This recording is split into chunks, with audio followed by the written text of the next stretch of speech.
evening, ladies and gentlemen. Welcome to Four Lads Rangers Friday Night Live with myself, Stevie, tonight, joined by Rob. Rob, how are you, mate? You well? I'm good, thank you, mate. I'm good, thank you. And just picking up Kenny in the comments. We're not late. We're actually on time. We're on our time. Thank you very much, mate. Good things that come to those who wait. Some of us have to shine our heads before we're ready to come on, and that's exactly what we were doing. But no, good evening, everybody. I hope we are well. Rangers play Dundee United tomorrow. Stevie Smith is in charge. Kevin Muscat's appointment is imminent. And we wait with bated breath for official news on that. We'll discuss that at Stevie Smith's press conference. News from fan advisory board meeting with the football club as well. But there's a lot to unpack and get through, Rob. I think best we start at Stevie Smith's press conference. Team news straight up. Mohamed Diamande misses out, the last one from Falkirk. Long-term injuries are still the same. Kieran Dowell, Dujon Sterling still remain out for the club. Diamande missing, which is disappointing.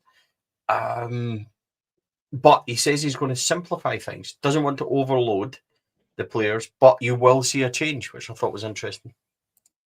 It was, mate. And I think it's something us fans have been calling out for a while, that maybe, football players are simple beings and respond better to simple messages rather than overcomplicated systems, tactics, and being coached to the nth degree about where they need to be on every single minute of the pit when they're on the pitch. So I'm hoping that we'll see a bit of the players play with a wee bit more freedom maybe tomorrow. Now that there's a bit of a change. I thought Stevie Smith spoke absolutely brilliantly in the press conference. To be honest, I thought he handled it really well. There was a few pointed questions, and I loved the one about whether he asked the players what kind of training sessions that they would like to take part in, because I've never ever heard another kind of interim manager or manager ever been asked that question as to whether they take their guidance from the players on what kind of sessions they put on. But I think for me, it's simplicity is the key at the moment. I think we saw it when Ant-Man first came into the team, hadn't been coached, hadn't had many training sessions,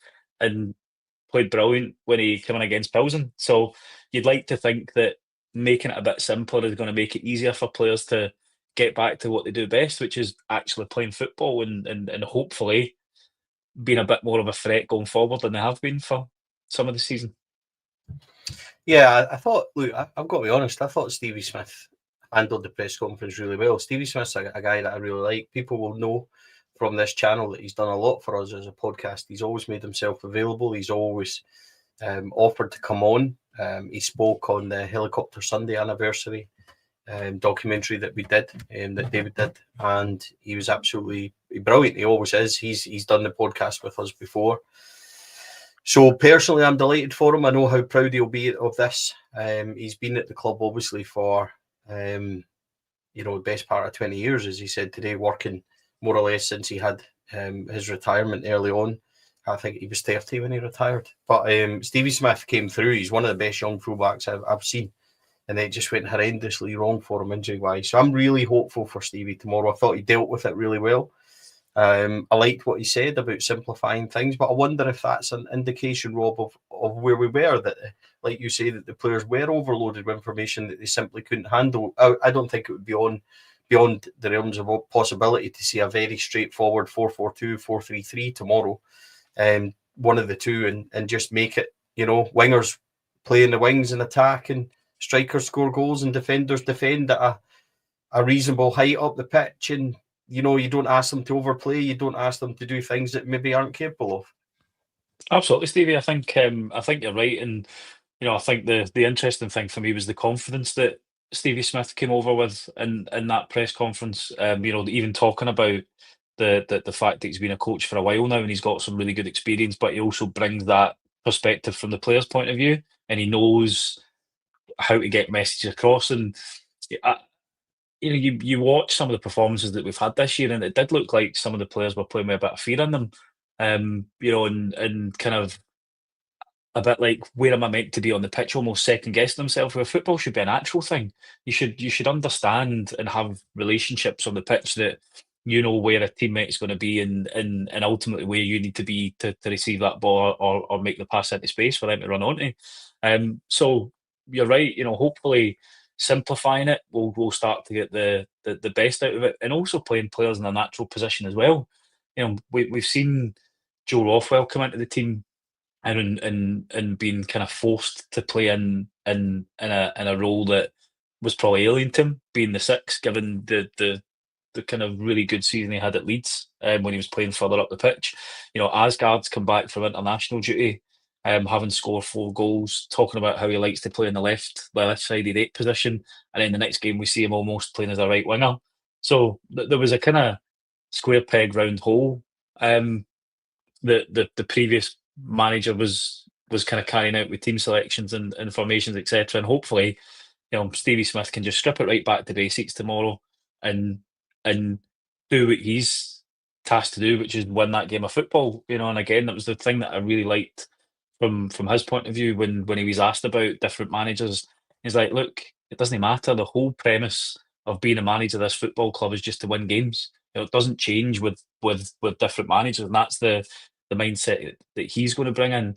But it's also the fact that he spoke with great experience about how things can really turn around at the club. And I know we'll talk about, you know, the next couple of months and the potential changes that are going to come.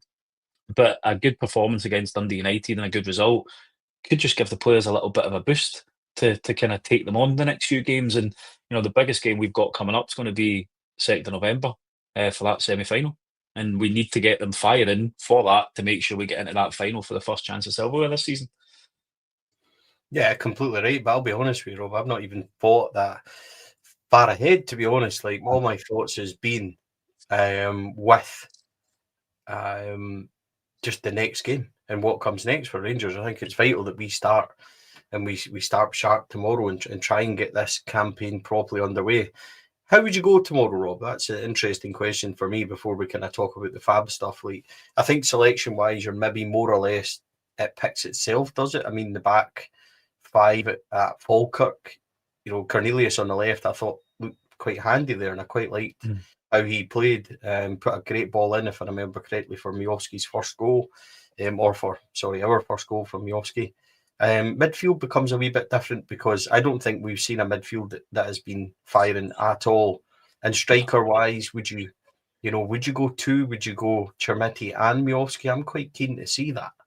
I'm quite keen to see Ant-Man and Gassama on the wide, so I'd probably go with 2 centrally as well. And I don't think there's an obvious 6 in there. I think it has to be someone with Raskin. So how do they get that balance right as well? So it's going to be interesting to see how Stevie Smith does it. To be honest, I'd be inclined to go a good old-fashioned 4-4-2, make it pretty simple, get the ball wide, get to the byline, get the ball in the box for Miovski and Chermiti. Absolutely, and we've got to be more interested in being worried about creating problems for the opposition rather than creating our own problems. I mean, you're right about Cornelius. I thought he did play really well on the left, but actually I would like to see him move back to left centre half and Magoma coming back in and moving Suter to the right centre half just to give us a little bit more balance in that area. But you're right, you know, Raskin and another in that midfield, given that it's a home game and it's against Dundee United, you know, we've always said we've got to attack those games a little bit more, and sometimes we don't need the 2 sitters. So giving Miovski and Chermiti the opportunity to play together would certainly pose more questions to Dundee United than if we just play the one up top. You're right on the wings. I would like to see Gassama and Ant-Man play, especially if it was the Ant-Man that's had the shackles taken off him a little bit, because, you know, he had some great numbers last year in Holland, and apart from that first Pilsen game, he's not looked anywhere near that. And it comes back to a wider point on a lot of the players. You know, their get out of jail free card has now been taken away.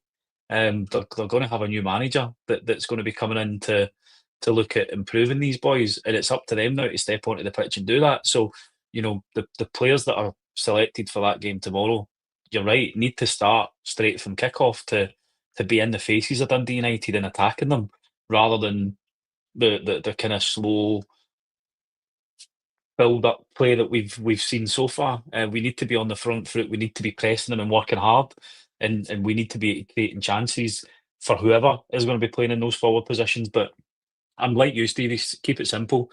4-4-2 would be great to see, but it may well be that we kind of see a variation of what we've seen, just with different personnel in the attacking third. Yeah, it's going to be interesting to see. It was see, when we talk about the players and the players' performances, it goes back to what I was saying to Gary earlier on in the chat, that do we think Bojan Majowski is a bad player? And I generally don't think he is. But it goes back to what I said about when we first signed him. Are you excited about signing him? And the answer was not really, because this is his system, a Russell Martin system that I don't think gets the best at players, and I don't think we'll see the best out of our number nines. So largely, Bojan Majowski has been really quite disappointing so far. And I say that as somebody, I like him. So it kind of, for me, how can you really judge Ant-Man or Asgard or Giga or any of these boys really that's came in and they've been asked to play in such an unorthodox way? John Suter today called it unique, which I think is probably as close as you'll get to be to the players saying it was absolutely wild what they were being asked to do. So it's going to be interesting. I wouldn't say it's a clean slate, because you don't get them at Rangers at all, but the players can turn around fan feeling on them if they start performing. And the thing about Ant-Man that I noticed was that he was being asked to cut in a lot every time. Could we just get him where he just hits the byline and tries to get the ball in the box? And, you know, for a guy that had so many assists, like you said, could we just simplify it for the likes of that and just say, look, you're a winger, go and be a winger and go and play the game the way you are and get the chances created? Absolutely, and that's the way that we should be setting the team up. You know, you play to your player's strengths, Stevie, and I think you've got a player there who, in his own words, when he first joined and you seen the interview, loves hitting the byline and loves getting assists. So why would you not naturally set the system up, or at least set him up for success? And you're right, you know, every time one of our wide men get the ball, the natural thing, or the coach thing that they've been told to do up until this point, is to be cut in. It was that predictable for us as fans to see. What are the opposition managers and scouting teams thinking? They know that when the ball goes out wide, they've got very little chance of our wingers trying to be beating their man and going to the byline and crossing it in. They know that they're going to be looking to cut back inside and work it back into the middle and through that way. So, you know, for us, it's at least giving Dundee United and any opposition that we play moving forward the fear that actually we've got options in the way that we attack. You know, Gassama loves cutting in and having a dig, and he's a great success on that left-hand side from that. But equally, he can beat a man, and we've seen how tricky he can be down that left-hand side. So you need to have players that have the freedom to be unpredictable and cause the opposition problems. And again, even when it comes to the way that we've been building up for the back, you know, the whole kind of horseshoe, you know, left back, left centre half, right back. Let's just cut that out and switch the play quickly and make it a bit more unpredictable. And you know, hopefully by simplifying it a wee bit, Stevie Smith will get some of that across to the players. And ultimately, you know, there was a few things that I think he said in the press conference today around players maybe enjoying the session and it being a little bit weird the first day because of, you know, a few were away in international duty, but quite quickly after that, the game in the horizon has come round and focused their attention that, right, we need to get our act together now. We've got a game against Dundee United on Saturday, and that's now going to be the start of a game every weekend and every midweek. So it's getting back into that habit of playing. And ultimately, you're right, you know, the players won't start with a clean slate. I think a lot of fans are kind of currently reserving judgment on them because of the system and the tactics and what they were asked to do within that. It'll become quite clear which one of them which players have the character to be able to play for a club like Rangers. And the reason I mention character is when we talk about Kevin Muscat, there's a wee link to some of the stuff that he'll be looking at in some of the players. Yeah, we'll get to Kevin Muscat chat because I'm sure everybody wants to discuss that. But before we get there, Rangers Fan Advisory Board released their minutes, Rob, about their recent meeting where the club, Patrick Stewart, was not present. He was away doing club commitments. But the main takes, I think we took out of it, confirmation of £20 million spend from the summer, which has caused great debate, we know, because how they come to that figures. Does it mean that we've overpaid, or does it mean that we have not got a lot of money in for the players that we put out? We've been here before. The club have maybe said at times, well, that was a £2.5 million save, but what they or sale, but what they really do is they include, you know, money saved and everything else in that, and not really the transfer fees. So we always try and be careful about what we put out there, what we believe. So we're really going to have to wait until we see a breakdown from that. But 20 million pounds is a hell of a lot of summer spend for Rangers overall. We need to start seeing a return for that. I think that's clear. The other big thing I think from Fab was confirmation of the bar where the old club shop is no longer going to be built. That's all on hold. We actually talked about this several months ago, so it's not brand new information, but confirmation, I suppose, and that they've got an agency now to be looking at Ibrox complex, as they call it, around the stadium and within the stadium, to do short, medium and long-term strategy building to try and bring this complex up to standards of where we think it should be, how they can use the old or the prospective bar area and things like that, and also getting new Edmondson House, maximum value of that. All of that, Rob, I think is quite straightforward. It's quite where we'd all hope it would be. I think first things first, you know, they've talked about it for quite a while. Get the tarmac in the area around Ibrox sorted, get that sort of thing, make it easier for, more accessible, and make it easier for people on match days and things like that. I think that's all quite clear. And then just actually bringing it up to standards. People forget, and it is easy to forget, you know, the Broomloan and things like that were built at the end of the 70s, early 80s. So they are old buildings, but they do desperately need taken into modern era. I think that's fair to say. So reading that today is certainly welcome for me.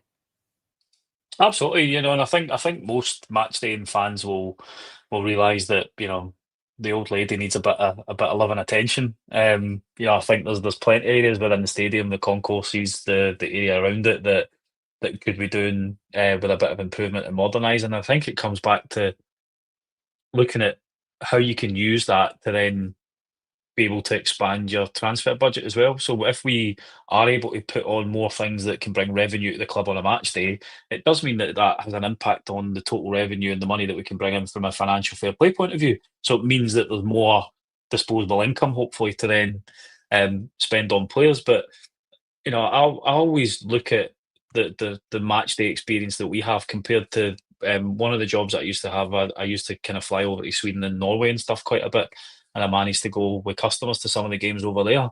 Now, in the Hammarby Stadium, which is the one I remember, they had like a massive family kind of restaurant area that had a bowling alley and a pub with loads of TVs, and you know, it became a day out for a lot of these families to go to the football. So they're in there spending money in the bowling, the restaurant, getting food before they'd go to the game. So it was, you know, 4, 5, 6 hours within the footfall of the stadium. So the money that the club was making off that was a pretty penny. And I've got no doubt that if you make the facilities a bit more interesting around the stadium, you'll have similar here. You know, we've got a lot of fans that come over from Ireland, a lot of people that travel from all over the world to come to Ibrox on a match day. If we can make it a bit more welcoming in the stadium vicinity and a bit more things for like kids and stuff to do, we've become a bit more family friendly, and it means that we're capturing their attention for longer, but they're also spending a bit more money in the club's pockets rather than potentially bars and stuff around the stadium area. That might not make me popular with some of the bars and owners in the area, but it's something that modern football clubs need to look at. How can you improve the matchday experience for your fans, and how can you maximise the money coming into the club so that you can then use it to reinvest in the playing squad and things like stadium repairs, etc. I think the other thing that was really surprising was the confirmation of that 20 million quid net spend, and I think it was more the comments around the amount of money we've probably spent on loans. And I think that's the thing that's probably gone under the radar. I know one of them, Mikey Moore's rumoured to have been about 3.5 million quid. And I guess it just raises questions about if we've spent that money on a loan, you look at how much we managed to get Gassama for, and for the longer term success of the club, would it have been better to look at investing that in a permanent fixture that's going to add value to the team and potentially a return, rather than bringing in a player from another club that you're going to develop and then hand them back in 12 months' time. So it would be really interesting to have a little look back in maybe another 6 months' time just to see how successful a window that summer transfer has been and how wisely that 20 million quid has been spent, because that's a fairly chunky investment for any era of Rangers that I can remember as well, and certainly in today's modern um, kind of football, it's a big outlay for us, certainly for a club like us who haven't spent that much for quite a while. I think the issue is that when your loans are Max Aarons, Mikey Moore, Giga, etc., and they're not performing well, but they are going to cost you quite a lot of money and high wages and stuff, people are going to question that, especially when you've got such a big spend on Fernandes and things, and he's sitting and he's not playing. That's when you start to question the £20 million. How could we have spent that better? And you can only really tell that by the end of the season. If you get a manager in that does get them firing, we're going to have to just wait and see. I think it would be foolish to rule the players out, but I think it's also foolish to say that any of them are, outstanding choices at this moment. I think only really Gassama is the one you look at, Rob, and say has played really well. But let's move on from that. Rangers do have this very pressing matter of not having a manager. It has been a roller coaster, which I think they have handled extremely poorly from word go. I have various things, I think, to say on it, which we'll try and get there, Rob. But we are heading into Dundee United. Stevie Smith has been put in charge. We seem to have went balls in, all out for Steven Gerrard, if you believe the discussions in the media, that he was the natural choice. We've then spoken to Danny Roll, ex-Sheffield Wednesday, who they kind of fancied in the summer, but decided Russell Martin was a better option. And then we've hummed and hawed, and he's pulled out. But in the middle of all that, Steven Gerrard walked away. And if we were led to believe what the reports were, it was Gerrard's job. He was going to get the job. We were all kind of lulled into that false sense of security that almost seemed straightforward. And then out of the blue, he walked away. And this is where it becomes problematic, because Rangers didn't control the narrative. Rangers didn't go to the press. They didn't try and say anything about, look, Steven Gerrard is one of many we're talking to. He is a potential candidate like everybody else. It was just allow everybody to get whipped into this sensation that it was going to be Steven Gerrard. And that's the way it was. And that's the way everybody spoke about it. And then that bombshell moment, Rob, where he walked away. And it's hard not to look at it from outside in. And we'll talk about the Muscat thing in a minute, because there's more to that Muscat situation. But if you're looking at it objectively from the outside in, it looks like, oh, Christ, well, they made an absolute balls of the Gerrard stuff. They couldn't get that over the line again. And now they're scrambling about. And I think the optics of it and how it looks as us as a football club makes us look absolutely appalling. When you look at Danny Rowe walking away, you look at Steven Gerrard walking away, and it being done so publicly, and Rangers not controlling any of that, I think that looks awful. Absolutely, mate. And I think, there's sometimes a wee phrase that I use, which is perception becomes reality, unfortunately. And, the fact that the club have been so quiet, across a number of different topics, I'm going to say as well, not just about the managerial position, but even the fact that it was, I think, Chris Jack and Rangers Review that broke that Stevie Smith was going to be in charge for the weekend's game, rather than it being communicated from club sources to the fans first, and then it being published in that kind of media. It's just really disappointing, because ultimately communication's key in these things, and I don't blame Danny Rowe at all for walking away, because ultimately it became very clear that he wasn't going to be first choice again because of the noise surrounding Muscat and the approaches that we've made to him after Gerrard.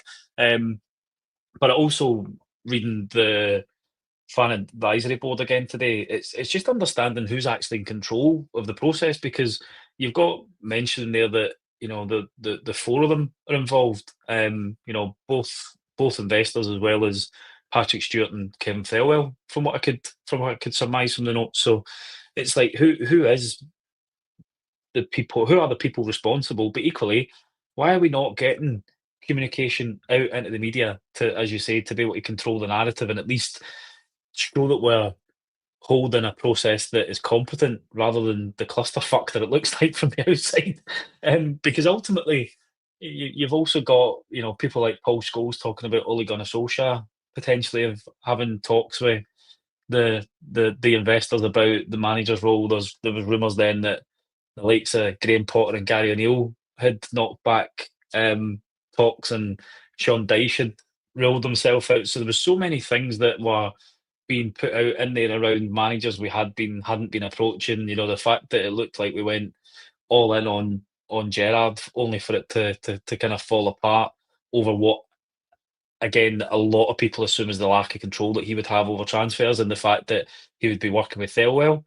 It just creates confusion and opportunities for people to put messages out there that resemble the truth but might not actually be the truth, and that then becomes the de facto answer and perception that everybody has of the club, which is unfortunate. So it's been really disappointing, because I think the statement that the owners have put out after the Martin situation, I think, gave us a bit of hope. Actually, they get it. They said that they wouldn't hear from them until there was actually a problem. There has been a problem. We've now heard from them. They're going to take action, and it's going to get better moving forward. And then we just fall into the same vacuum that we had the previous kind of 3 or 4 weeks before they eventually sacked Martin. So it's for me, it's about communication, and it's not to say they need to come out and justify every single decision or talk about the day-to-day running of the club every single week. But when you're going through a managerial search and one of your key targets has turned down the job, or you've moved on to another target, a little bit of communication at that point would go a long way with the fan base, I think, and it would allow them to at least understand and get their head around why that thing has broken down. Whereas there's probably about 4 or 5 different things that I think we've all seen in WhatsApp groups and Twitter and different online sources around the reasons why the Gerrard move has broken down. So the communication thing, I'm really, really disappointed in. And it is definitely something that we as a club have been terrible at for a number of years. And hopefully something the fan advisory board can potentially work on with the club as well, to say, look, we're not asking for a kind of blow by blow report, but updates sometimes on these types of issues, especially when press are reporting on it, would go a long way to being able to kind of appease the fan base a little bit. Okay, so here's my issue with the leadership and the surrounding at Rangers, and I'm going to try and kind of make this not seem like I've got a personal agenda. I really think Patrick Stewart, as CEO of Rangers Football Club, has disappointed massively in his overall performance. And I will go back, and people will say it's harping on, but I'll bring up these things again. The public backing of and delaying the sacking of Philippe Clement cost Rangers massively, and we watched them tumble out of Scottish Cup miserably, fall further behind in a league, and just basically wrote the season off when he was warned immediately that this would need to happen, and he didn't do it and come out publicly so much and backed him. So that was a red flag for me immediately.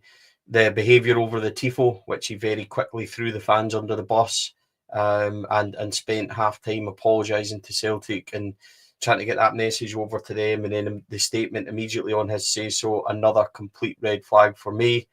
And now his involvement and the pushing of the hiring of Russell Martin, which has set Rangers back massively again. And then there's little bits in between that I've got problems with. When it comes to that Hearts game, and Rangers are, on the end of some pretty horrific refereeing decisions. We've seen Willie Collum come out and say his bit on it and blah, blah, blah. Where is our CEO during all this? It's absolute silence. And then again, like you say, Rob, little things like Stephen Smith and allowing that to happen right in front of us. Chris Jack broke that story an hour later. We don't even put a statement out. It's complete silence from our CEO. There's no leadership. There's no governance there. A tweet saying that Stevie Smith will take control of the team. Absolutely nothing from Patrick Stewart. I know that people are not going to get everything right. I absolutely accept that. But for me, Patrick Stewart is massively underperforming. When you look at, people in power, we look at Patrick Stewart putting in people that he knows and surrounds himself with that. I can understand that. if it's working, but it's not working, that's a problem. There's max exodus of staff at Rangers Football Club. That continues to go on. The way that he speaks to the supporters and deals with the supporters, the way he spoke to those lads a couple of weeks ago, completely unacceptable for me. Who would you put in? And his attitude, it's almost like there's a disdain in how he treats Rangers fans, with as if he shouldn't be answerable and things like that. So I'm sorry, for me, Patrick Stewart is not performing. Kevin Thelwell's different. We're only going to really see Kevin Thelwell, for me, in the summer, etc., when we find out about signings. But his part in the whole Russell Martin thing, his sitting there and kind of doubling down and saying, he's one of the best young coaches, is obviously going to bring scrutiny on him. I absolutely get that. And that is something that puts him in there. But he's, I think I would say, to me, he's on a yellow card, whereas Patrick Stewart, for me, is on a red and has been for quite a while, and that just keeps building up. So for me, Rob, the leadership structure, when you look at Patrick Stewart and you look at Kevin Thelwell, they've massively disappointed me since they've arrived at the football club. Patrick Stewart considerably. And I don't want it to be an agenda thing where people think I blatantly don't like him. I want the best for Rangers Football Club, and I don't believe that they two are performing the way they should be. Completely agree, mate. And I think I've spoken to a few folk that have actually met Patrick Stewart a few times, and there is an air of arrogance when he speaks to people. And I think the talking down to your average fan, as we saw in some of the clips and stuff, and there's no place for that in football. Ultimately, he might hold a kind of chief executive position or a CEO position, but he's no better than any of the fans that go and watch the team. And you need that leadership, and you'd like to think that the owner's taken hold of the new manager search is an indication that they're maybe not happy with what's happening at that level as well. But I'm the same opinion as you. Patrick Stewart, I don't think, has done himself any favours since he's taken the job. He's quick to come out and condemn his own fans on occasion when he thinks that it's the right thing to do, but he hasn't. I don't think I've seen anything from him to defend the club against anything or anyone. And whether he's doing that behind the scenes or not, we don't see that. So we'll never be able to understand if he is putting defences up for us. But he just doesn't. I don't think he gets it, and I don't think he ever will. You're right about Thelwell. I guess time will tell, but ultimately, some of the decision making on his part looked weird as well, and he'll live and die by the decisions he makes. There's red flags, Rob, isn't there, when you talk about his son and some of the appointments, you talk about the players, where he's got the players from. I think that's all totally fair.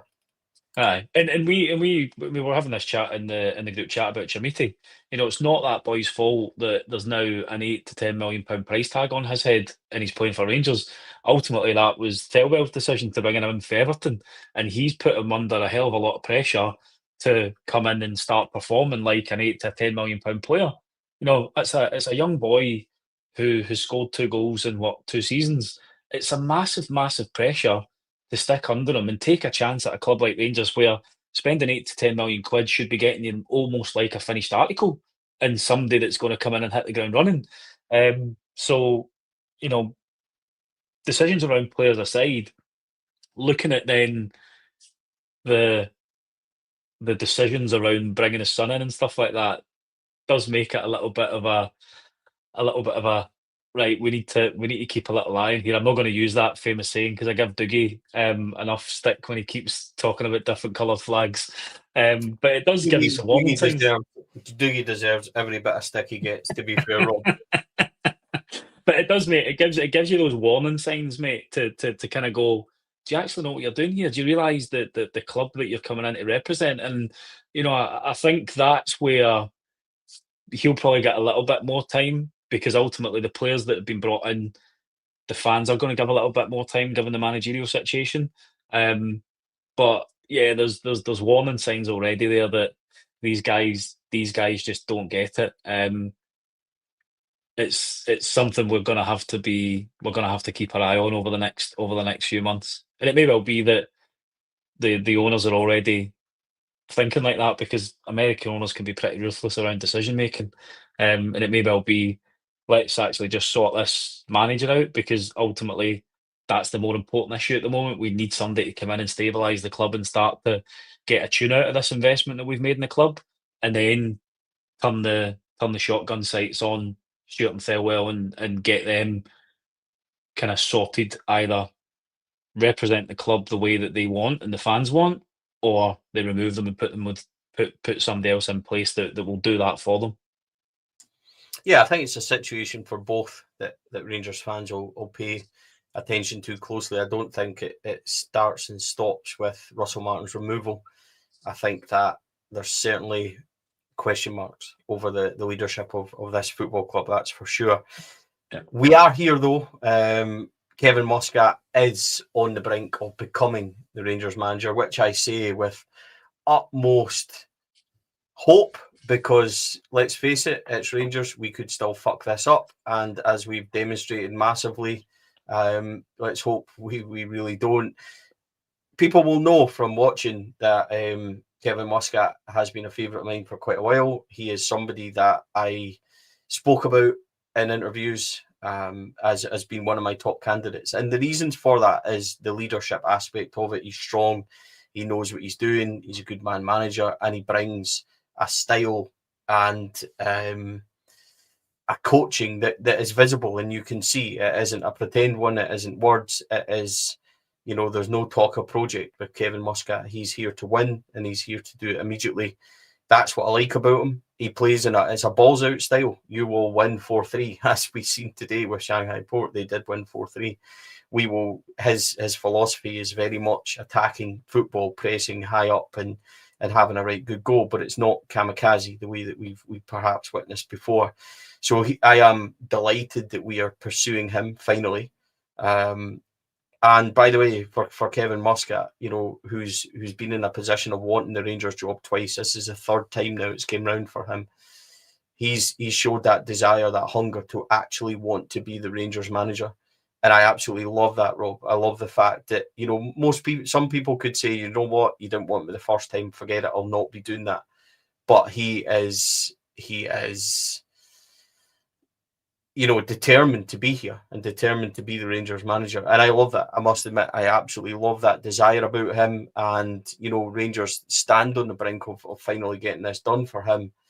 And I am happy about that, that's for sure. No, I am as well, mate, to be honest, because again, I think, and hopefully my tweet's still out there, when it was between him and Clement, I did kind of fall into the Muscat camp, because again, you know, I kind of think our very own Chris Bett at the time had done a bit of a campaign online to get the Muscat message out there. But like you say, mate, I think it's the way that you hear him speak and the way that you see his approach to football that becomes really infectious. I posted obviously a wee link into some of the stuff that I was watching. I think it was just after he took the job in Shanghai, and the question was asked to him, you know, what do you look for in a player? Is it talent or is it character? And it was he went into a great answer, but the thing that he wants more than anything is that character is the thing that they need. You know, ultimately they want players that want to play for the team, that can drag themselves up and improve themselves, but also improve the players that are around them, and that they're actually fully committed to the message and the way that he wants to play football. And I think that's what Rangers have lacked for the last 3 or 4 years is that character. You know, I mentioned about John Souttar in the group chat earlier after listening to his or watching his presser. You know, I didn't see a player that was hurt, you know, by the situation that we're in. I didn't see anything in his eyes that suggested that, you know, he couldn't wait to get on the grass on Saturday against Dundee United to show the fans that actually we're a hell of a lot better than we actually are. And, you know, come Saturday, we're going to show you that, you know, we're not as bad as everybody thinks we are. And I'd like to think that with Muscat coming in the building, the type of personality he is, you'll at least be able to get that out of the players. Or if they're not strong enough to show that character, then come January, hopefully they'll leave the club. So I think it's going to be interesting if it is as balls out as it has been in China and Japan and Australia, then at least we're going to enjoy the football, which is great. Instead of the kind of situation that we found ourselves in for the last few months, where I think the majority of fans dreaded going to Ibrox because A, we weren't getting results, and B, we knew the football was absolutely dire. And the fact that he's won things here as well helps. You know, he's won a treble at the club, and that can't go on unnoticed from a fan base point of view. He gets what it takes to win here. He knows the pressure, and again, he can help educate the players a little bit around the expectations that he'll have of them, but more importantly, that the fans will have of them when they step out onto that pitch, because ultimately they're there to deliver results. And it doesn't matter if you're playing nice football. It's all about that winning. And again, the players will get pushed out of their comfort zone when he comes in. So it's going to be interesting to see how they react to him.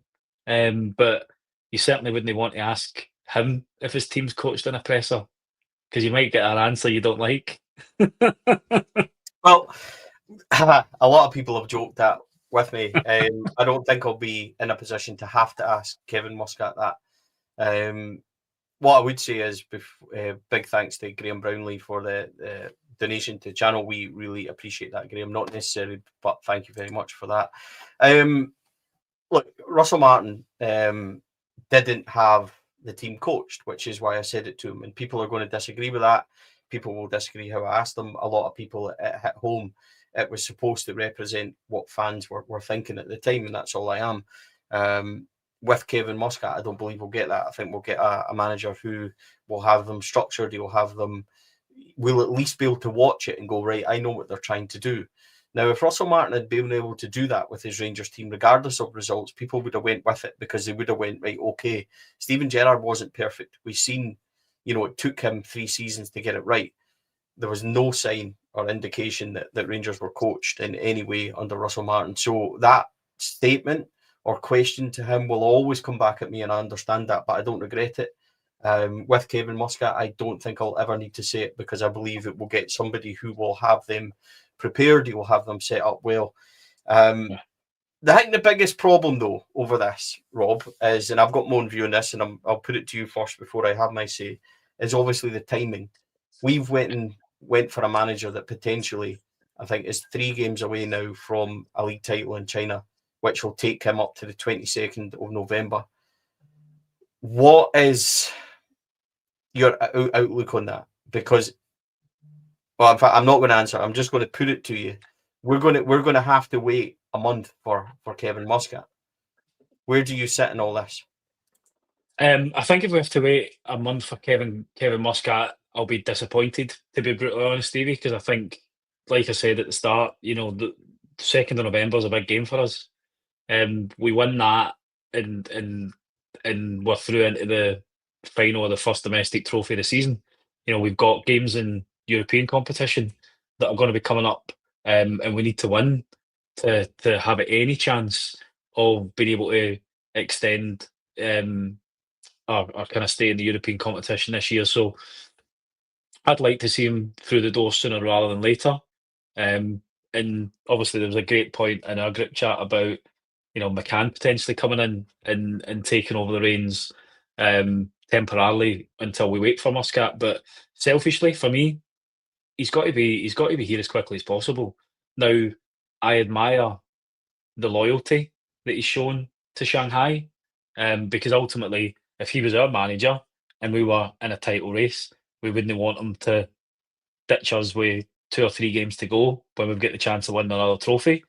So devil's advocate, I can see both sides, but purely from a selfish point of view, if he is announced at the weekend, I want him in the building next week. I want him in there impacting that team and trying to implement a style of playing, sorting out those players as quickly as possible to give us as good a chance and as best a chance we have to try and, get something out of this season. And I think winning that first trophy of the year could give us a big, big boost to be able to kind of claw ourselves back up into the top 6 to begin with, but to the top of the table. and set us up for hopefully another good cup run as well. So for me, I'm still holding out hope that we can build a successful season on this, but it's all indicative of getting him in the building as early as possible. I think worst case scenario, if we have to wait, then we'll need to, because there's no other viable option for me. You know, if we don't have Muscat as our manager, I honestly do not know who else would be out there that would take the job at the moment. Yeah, we're not going to think about that though, because if he doesn't get the job, that's what I mean. I said the other night, I mean, Christ, where would we go? Huge thanks to Ian61 for the donation to the channel. Again, mate, it's not necessary, but we really, really appreciate it. Okay, so here's where I am, Rob, and this may be a wee bit, how do you put it? I don't even know how you put it, but this is not Kevin Muscat's fault we're in this position. We went to him. We approached him to hire him finally. He's got every single right to say, well, I really want to come and I really want to be your manager. However, I've got a job to finish here. And that we would be absolutely furious if it happened the other way around to us. Now, it did happen the other way around to us with Graham Souness, and David Murray had the balls to go, you are going and you're going now. That is fine. So there is, outliers to everything. I want him here as quickly as possible. I don't care about Shanghai Port. I don't care about his job over there, because selfishly I'm a Rangers fan and I want him there immediately. However, we have no divine right to expect a guy to walk out at the end of his title challenge with Shanghai Port. That's the end of it. And we're the reason we're in this position. If we had appointed Kevin Muscat in the summer, we might not have been, or ahead behind Philip Clement, we might not have been. So he's got every right to say, for me, this is on us and it's our issue. So we'll need to wait. And that's just it. I don't think that Kevin Muscat, asking to stay and finish the job he's done is an issue. We really want it to be done in the next couple of weeks. Hopefully it will be. He's got to keep winning.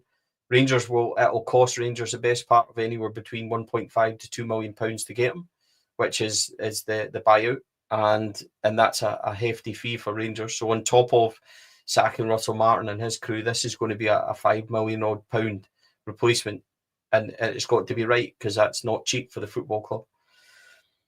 But as for him waiting, that's our fault. It's not on Kevin Muscat in any way. So brings us to his team and his background staff. We don't know much about it. We do know that he works with Aloisi as his assistant, his long-running assistant, who goes everywhere with him. Could he come with him? We'll need to wait and see. Ian Walker is the goalkeeper coach. Will he come? We don't know on that either. Neil McCann is his assistant manager choice from Scotland. We know that. We know that he'll be with him on his team over here. So does Neil McCann come in and manage the club? Now, Neil McCann's got the badges. He's got the experience. He's managed before.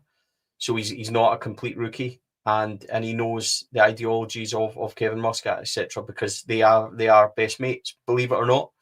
It's a bit like the old Laudrup and Gorham best mate scenario, but you might seem they're opposites. But Neil and Kevin Muscat got on really well, so it looks like he's going to be part of the Backroom team. Billy Dodds has also been rumoured to be part of that. Again, Doddsy is close to Neil McCann. Billy Dodds is actually a really good coach, and he has a really good kind of perception of him, I think, within football. I think Billy Dodds personally done a great job when he was working with Cyril Dessers in that last year. You've seen the turnaround in them, so it'll be interesting to see if he's going to be part of it. But that's the kind of rumoured makeup of his backroom staff, Rob. If that does get ironed out over the weekend and Kevin Muscat is formally announced, and I never thought that it would come before Shanghai Port played today, so that's fair enough. We understand all that. Could we expect an announcement over the weekend? That's interesting. We have a weird sensation at Rangers of announcing big things on Sunday, so wouldn't surprise me again if Sunday comes along and that's where we are. So if Neil McCann was to come in and take charge of these 3-4 matches before he arrives, Would you accept that? Ideally, if Kevin Muscat could be here for the 2nd of November, I think that would be a compromise for me. But obviously, we'd need to win it by then. So we need maybe a couple of results to go in our favour. And I found it hilarious that 3,000 people were tuned into that YouTube today watching Shanghai Port play to try and see how they got on. But that ideally for me would be a kind of compromise which we could work around. Yeah, I think you're right, Steve. If Muscat's going to trust McCann to come in and be his second in command, then we've and it's the only way we can secure him. Then we've got to take it. Ultimately, in this position at this moment in time, he is the man with the power, unfortunately, and it doesn't matter, what our timelines are. I think it's very clear that he'll be working to the timelines that suit him for the promises that he's given to the people that he's currently working with. I think one of the other interesting things you're talking about backroom staff was I was reading something earlier about how key the fitness coach that he works with is to the way that he gets his teams playing. And it'd be really interesting to see if that's somebody that he brings with him as well, because ultimately, I think it's something that's been levied at this team for a while where this is a bit of a concern. You look at the Gerrard era where we ran people off the pitch and we were always head and shoulders from a fitness point of view. So if we could get our hands on a few of them to come in and lay the groundwork for him coming in, I think that would be ideal. But ultimately, it would be the perfect time to announce it in the lead up to the game tomorrow to give the punters going into the stadium a little bit of a buzz that we've secured a manager and get the feel good factor going for the players that are just about to take the pitch. I think McCann is a very, very articulate and smart individual when it comes to setting up teams and the analysis that he does as a pundit. So I don't think most fans would have any qualms about letting him take the reins if we can get other members of the coaching team that Muscat's going to want in the building. And ultimately, we're doing this pod online at the moment. There's no doubt that Muscat and McCann would then have communication between each other to be able to kind of bounce ideas and work on the sessions that they're going to do over the course of the week, so that the style that Muscat wants has been imprinted in the team before he arrives. So I think whatever way it happens, we're just going to need to grin and bear it, mate. Ultimately, we as fans aren't going to be in control of this. I think if we really believe as a fan base that Muscat is the right man for the job, he's going to be worth waiting 2 or 3 weeks for. I think the key thing is what happens in that interim period. I think it would be really unfair to put that on Stevie Smith's shoulders and expect him to take the team into European games, an Old Firm semi-final. I think that would be a dereliction of duty from the club if they did that to him, because ultimately he's a young, aspiring coach. He would love to be part of that first team setup. He's not going to say no because he's an employee of Rangers. He loves the club and he'd help in any way he can. I just don't think that it's the right situation for him, because ultimately he's not as experienced as a McCann or a Muscat when it comes to leading football teams, etc. So I think it'd be an interesting situation to see what's going to happen in that interim period. And again, it comes back to communication. If we announce that Muscat is going to be the manager and he's going to arrive on the 23rd, 24th of November, whenever it may be, the club need to make it absolutely crystal clear what is going to happen in that interim period and who's going to be leading the team up until that point. If they don't do that as part of that announcement, all it's going to do is send the fan base into a bit of a meltdown to kind of say, well, what the hell happens now? Because there's still so much to play for. I'm not for giving up on this season just yet. I know we've had an absolutely disastrous start, but I still stand by the fact that if you can get your hands on that first cup of the year, who knows what could happen in the second half of the season. And we've seen, comebacks before with less time than we've got to be able to rescue it. So I'm not for giving up, and I think for us, it's about the club being grown up and making sure that there's a clear plan communicated and that everybody understands it so that we can all get behind it. And that, Rob, would require leadership, which is exactly what we're talking around Patrick Stewart and Kevin Thelwell to come out and do it. So now's the time to do that. Yeah, a lot of jokey comments tonight about asking Kevin Muscat in press conferences and stuff like that. See, to be honest, I hope I never have to ask him anything. I would love to be able to go in and say, Kevin, disappointed it wasn't 4-0 today, but we'll take 3-0. That's the kind of stuff I would really like to be asking Kevin Muscat. And let's face it, he does look psychotic, so I really don't want to ask him anything other than that. But Just on that point though, Stevie, I've got you kind of defend you a wee bit here as well, because it's the fan that it's what every fan wanted to ask. Every fan could see that the team did not look coached, and at least you had the balls to ask him. You know, I saw a comment the other day for a journalist, you know, at making the jokey comment about whether fan media would ask if Muscat's team would be coached, and at least you had the balls to ask him. You know, these reporters sitting there and are more interested in trying to get a clickbait headline than they are trying to actually do proper analysis of the way that a team has been playing and the way that a team's set up. And you know, you've said it before. We know Rangers better than most people as fans, so we've got every right to put that opinion to them. So I know people like to joke about it, but I think most people would say that you were dead right to be able to ask that question, mate. And well, we'll make a wee joke now and again. I think most people supported it, so keep doing the good work. Kevin Muscat will, of course, get more time because he is part of the Bald fraternity, Rob. So I will play nice with Kevin, that's for sure. Let's hope in the coming days that gets rectified and announced, because we would really like that clarity. Go and get a result tomorrow, and please do it for Stevie Smith. If you can't do it for yourselves or the sport or whatever, because there's a guy that has actually answered the football club. As he said, he'll do anything the football club wants. So go and do it for Stevie Smith, a proper Rangers man. And hopefully we get a result tomorrow. Thank you, everybody, for joining us tonight. Loads of really nice comments asking me if the holiday was good. I had a really good time. Really enjoyed Portaventura World in Salou, as well as Ferrari Land. If you've ever got the chance, go and check it out. Done some incredible roller coasters over there.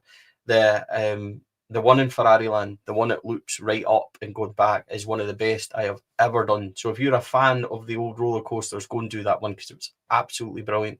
So thoroughly enjoyed it. So thank you, everyone, for all your nice comments. It is good to be back. What does the schedule look like? Matchday vlog tomorrow. Sunday show on Sunday night. Cheryl and the gang will be back for that. Monday night live. And then Tuesday, I think we're on with Club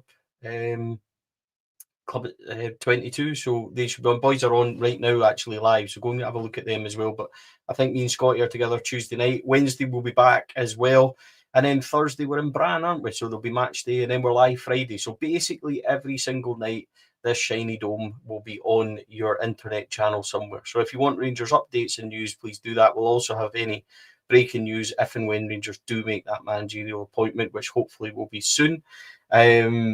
On the channel. Yep. Thanks for everybody for the support. If you want to become a member, here it is over that way. Yep, it's the opposite way. Up in that corner, you can scan that and become a member of the channel. For as little as 99p a month, you help us do things that we want to do. We've got some interviews and things lined up. So yeah, everything done. Really, I always like to say thank you, Rob, for joining us, mate. Thoroughly enjoyed it. Much appreciated. No, glad to be on, mate. It's great to chat about it, and hopefully we've got more positive things to talk about in the next week. Yeah, absolutely. Let's just go and get a manager, get a couple of results, and start winning games. It's really that simple, Rangers. Don't make it difficult. Thank you to our sponsors, Rainbow Express, Clydeview Fire Evacuators and Joinery, Athlon Industrial Solutions, CSD Air Conditioning, and our partners, Black Rooster and Art of Gold. For members, check out the members area. The Black Rooster competition for tomorrow will go up as we go again to try and get somebody to win some scran by predicting the right score and scoreline tomorrow. So get looking at that, and hopefully we can get a result. As for everybody, have a great Friday evening. I think there's some football on tonight. Middlesbrough Ipswich, I think, so on. There's some championship. I think Dunfermline Raith did I see as well. So a couple of live games for you to choose from tonight, folks. Have a wonderful weekend. Join us tomorrow for the match day vlog. Me and Stu Hamilton are on. Stu, the original OG from right at the very start of Four Lads blog, gets his chance to go and do the gantry. So check it out. Hopefully a Rangers win. Good luck to Stevie Smith and the players tomorrow. Have a great Friday night, folks. Take it easy. Catch you all again soon. Bye for now.